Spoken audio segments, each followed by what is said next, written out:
January 2018. Patch 0.6 has just been released. Along with the familiar myriad of bug fixes and performance improvements, there were a few noteworthy additions. Up until this point, pressing O while in raid was the one and only method of seeing how much time was left in that raid, and along with it displayed the list of available extraction points. Now, pressing O once will display the raid timer alone, and double tapping it will display the extraction points. Also, if you're in a raid when the timer hits 10 minutes, the timer will show up on screen and turn red, indicating that you're in the final stretch of that raid. Finally, we saw a small extension to both customs and woods, and we saw the addition of two new 7.62 by 51 rounds, M61 and M62. Now is a good time to discuss an important and at times controversial feature, known as the run-through. I was unfortunately unable to find any official mention of the original introduction of the run-through mechanic, but I was able to dig up the earliest mentions of it from the community spanning back to the range of time between November 2017 and January 2018. Contrary to popular belief, and according to a conversation that I personally had with Nikita himself, the run-through mechanic was introduced for one primary purpose, and that was to combat boosting. Naturally, whenever things like leaderboards, statistics, or scores are introduced into a competitive game, players will find the shortest and easiest path to increase their ranks or values as high and as fast as possible. At this time in Tarkov's history, it apparently wasn't super uncommon for players to spawn into raids, usually on factory, and then instantly rush for the exfil.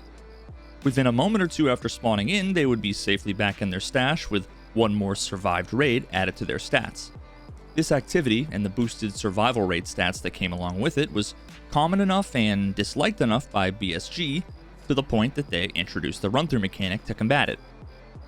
Previously, in order to receive the survived status at the end of a raid, which is what improves your survival rate stat, you needed only to successfully extract. That is, avoid dying in raid or becoming missing in action, which is while you're still in the raid when the raid timer hits 0. With the introduction of the run-through mechanic, the previous requirements remained, although obtaining the status of survived now required a minimum time in raid as well as a minimum experience threshold. So this requires that PMCs do some arbitrary amount of actions in the raid, like engaging in combat, exploration, healing, or looting, as well as staying in the raid for a minimum amount of time. The introduction of the run-through feature effectively eliminated the aforementioned survival rate boosting strategy, but that wasn't all that it would have an effect on. You're going to want to remember this for later. In the meantime, let's take another peek into what Escape from Tarkov was like during this point in its history. So one of the biggest questions I get during my live stream is my go-to weapons for the current patch. As I'm recording this, I think it's like 0.5, 0.4, 0.8. So I always go for the AK-74N or the AKM. Those are my two most popular weapon choices that I use. It's probably the most common weapons that I end up using. So we're going to start off with an AK-74. Here, the RK3. We're going to put on our charging handle. We're going to be putting on our butt pad, the PBS-4 suppressor for the AK-74, a MOE AKM handguard on here, our AFG M-lock. On top of the dust cover, we're going to be mounting it with a tactical tool of 10,000, and we'll just put a UH-1, the newest reflex optic, which can be purchased from Skier level 4. This is a really quick breakdown, but trust me, at the end of the day, PRS, really good for patch 0.5, 0.4, 0.8. It's my go-to default round if I don't have access to any of the black tips. Okay, to the head or to the face? To the helmet first. Okay. Okay, you're still alive, man. Now it's the best bullet you can get for the M4. Okay. Okay. Oh! Wow, dude. I didn't know that, man. It's the armor-piercing round. It's on 26.5, the helmet. Okay. Okay, it's the bad ammo now. Okay, in the face, right? In the face. Wow. It still takes the armor from the helmet. M855, we shoot in the face to see penetration level of the helmet. Are you ready? I'm ready. Okay, take this one.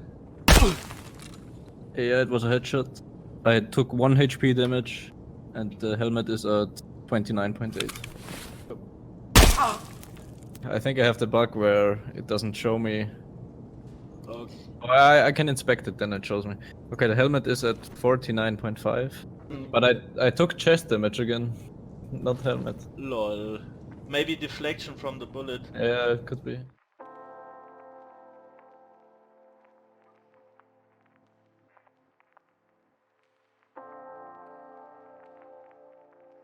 With February came patch 0.7, and with it a host of changes that included some of the most significant improvements to gameplay and quality of life the game had seen up until this point. The color of the bear shirt was changed from black to green, and this was done because their black shirts made them stand out too much against most backgrounds, making them easier to see compared to USEC. Up until now, using your melee weapon did not have an effect on your stamina, although after this patch, melee weapon usage now consumed stamina. God damn, what?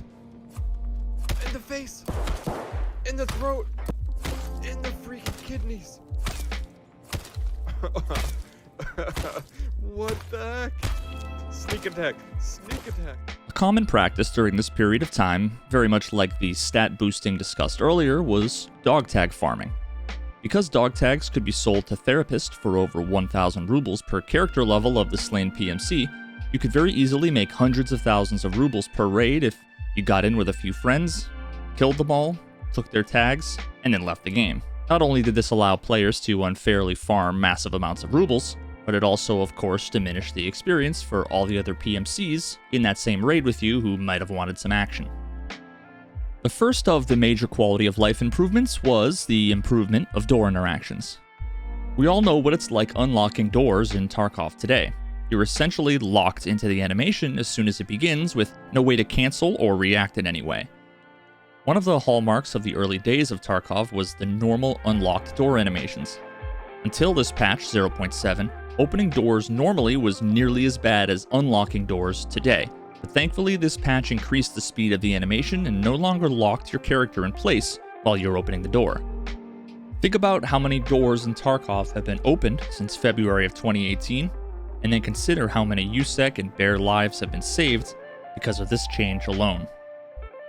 The next quality of life improvement was a small but very much welcomed one, an increase in the raid deployment countdown timer. Originally, as soon as your raid was ready to start after your wait in the queue, the deployment timer would give you a 3-second countdown before you'd spawn into the raid. This extremely short countdown very often led to people being caught off guard when they spawned in, not ready for the raid after a potentially long queue time. So in this patch, the timer was increased to 20 seconds, a much more reasonable period that was a bit more forgiving for everybody. The final major quality of life change was the addition of one of the most impactful features Tarkov has ever seen: 2 inventory management hotkeys, control click and alt click. No longer were we required to click and drag items to equip them or to loot them. We could simply alt click to equip and control click to move in between containers. It took a bit for most of the community to adopt this technique, but this literally revolutionized the way that we would loot all the way up to the current day. Now, before moving on in Tarkov's history, I feel obligated to pause here for a moment and mention that this era, for many folks, including myself, was the golden age of Escape from Tarkov combat. Most of the specifics regarding things like ballistic values, weapon modding stats, and buffs from skills are lost to time. Not to mention that so much of the game and its systems has changed since then anyway, so I unfortunately won't be able to draw any direct comparisons between then and now. What I can do is share some of the thoughts from myself and others that will hopefully convey in what ways the game at this point, despite all of its flaws, felt so goddamn good to play. A common criticism of these sorts of discussions are that our memories are tainted by nostalgia. We're only remembering the good and forgetting about the bad. Now, of course, to some extent that's always true, but you'll have your work cut out for you if you want to watch this footage and deny just how different the experiences we had back then are from today. Now, you may be tempted to compare these different periods of time and come to the conclusion that players now are just better in general. They hit headshots more, they're smarter and more skilled. But what I want you to consider is that how we played the game at the time, how we moved, where we aimed, how we played in general was just as much a representation of our experience and skill as it was a manifestation of the mechanics of the game itself. We had a completely different gameplay speed, different ballistics, more chaotic weapon handling, There was no face hitbox, fewer mid and long range optics. All of this contributed to a different experience. Hell, we didn't even have medical animations or round-by-round magazine reloading, and yet the pace of the gameplay was still significantly slower, and overall, combat felt more skill-based. Pay attention to the details, how the characters move, how the guns behave, what combat is like between players of drastically different skill levels and gear levels. There's something about the game at this point that felt as if we could have our cake and eat it too. The most heavily geared players could be taken down by even the lowest geared scavengers if they played smart enough. The player movement might have been a bit more visually clunky, but there was something about it that was slower, smoother, and more predictable. Fights between the most heavily geared players were rarely ever over in a single shot. They actually lasted noticeably longer than they do today, which meant that all of the smaller decisions before and during combat made all that much more of a difference in the outcome. One class higher in your body armor with a few more points of durability, some more HP healed between fights, a larger magazine filled with slightly better ammo. Even the best meta guns were pretty tough to control when shooting full auto, especially at range. And the options that we had for optics was far fewer than today, so seeing someone's pores at 100 meters with crystal clarity was a rare sight. Because these fights weren't between laser spraying AD strafing speed demons with 60 plus pen ammo, they lasted longer, they were more intense, and realistic or not, these experiences were far more immersive and adrenaline pumping because engagements were actually long enough to think, to adapt, to experience, and to enjoy.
I'd rather play the game.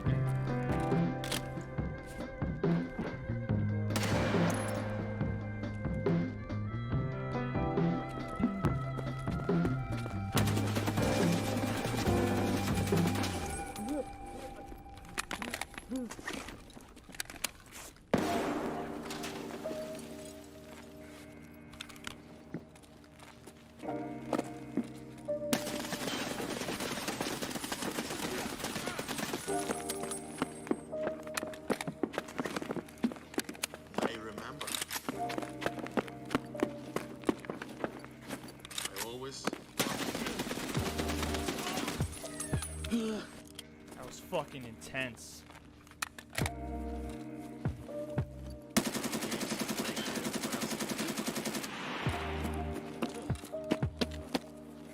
Travel in the fantasy world. It's like a real fiction, but it's life. You can play it. You can feel it. I just wanna make a game where everybody will have their place. Not happy. Not fun.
Stop!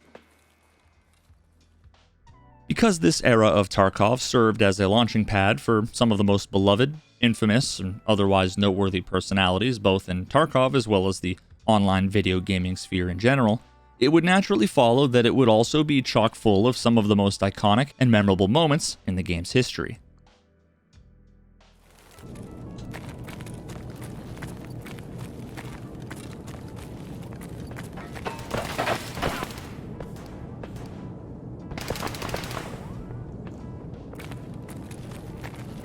Stop!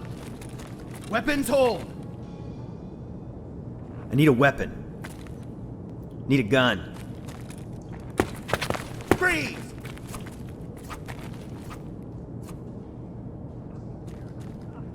Hey, I need a gun. I see a bandit. Scav over there.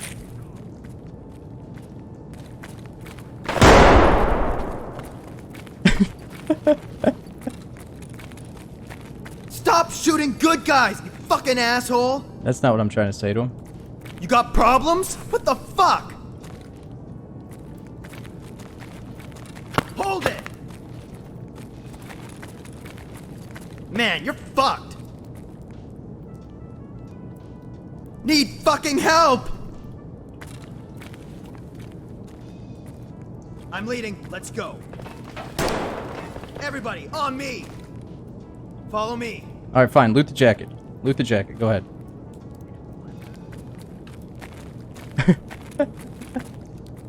Go look for staff. Go on looting, I'll cover.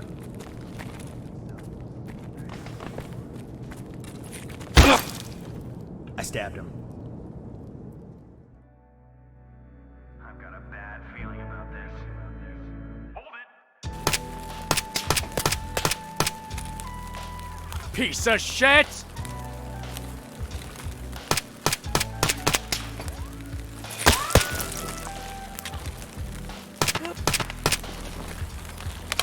Piece of shit. Ah! Ah! How do you get over gear fear? In the Tarkov? So basically, you need to have this type of a build. You need to have fast MT, fort, AKM with 40 megs. Nothing of that should be insured. And you just need to click this connect, confirm, live. And that's pretty much it. Oh shit.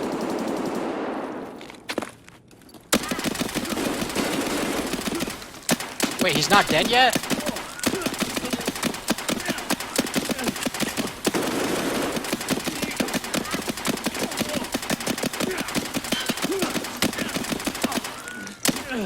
Is this real life right now?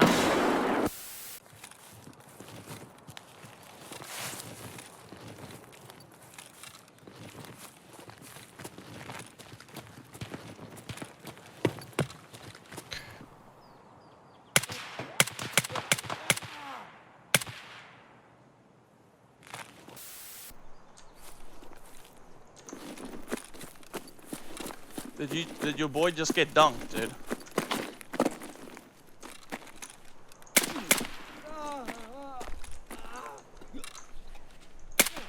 Oh! Oh!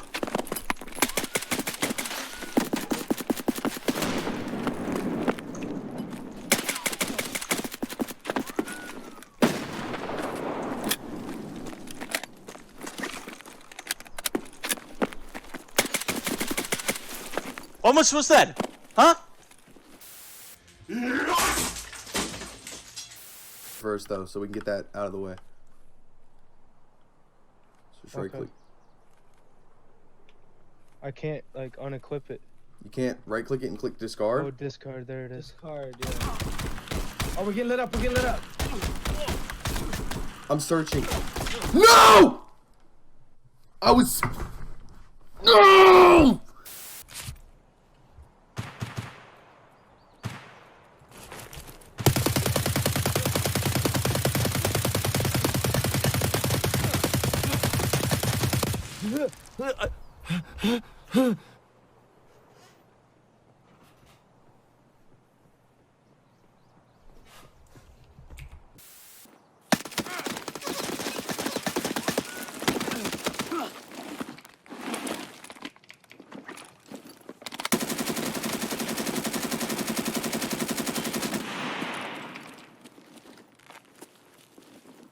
Oh my god, how did I survive that?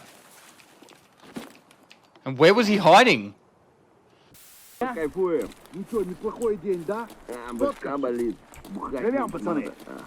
they're in that little toilet room. This one here. What? Why?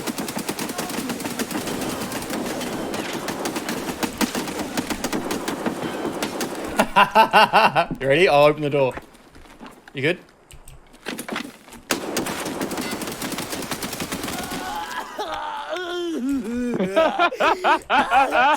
This guy's taking a shit. That's my favorite. That's my favorite thing. That's awesome. Idiots.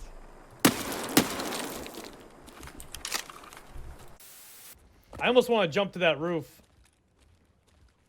Guys, I'm gonna try something stupid, so if I die, yell at me. I'm gonna show you all the realism of Tarkov right now.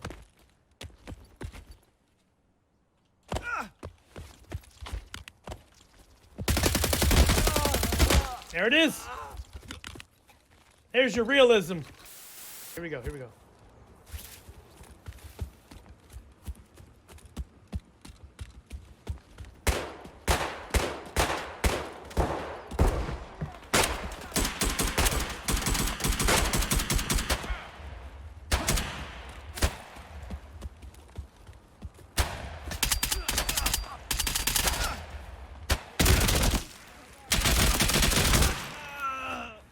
Shit!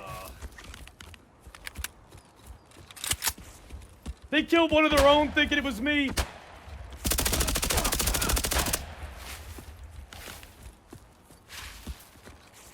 You laggy piece of shit. Why aren't you dead? You laggy piece of shit. Die. Oh my god. The lag had to ruin it. That was so good! They killed one of their own. They were like, wait. It's the Scrog clan! Yeah! That brings us to April 2018, and with it, patch 0.8, which we are going to dive into on the next episode. If you were a streamer and happen to be watching this live on stream with your audience, thank you for sharing it with your communities, and the first 5 people to use their free Twitch Prime subscription on that streamer will get special access to Tarkov Prime, so don't miss out. Now, as you can probably imagine, these videos take quite a bit of work to do, and I've been pretty busy with a host of different projects lately, like my Instagram, my 2 new TikTok channels, my music production, and more. So to get these videos out sooner so you don't have to wait as long between episodes, I'm going to try to condense these down a bit in the process. If you like this content, want to support my full-time endeavor to make more like it, consider supporting me on Patreon. It really does make a huge difference. You guys are all legends. Thank you for watching, and I'll see you next time.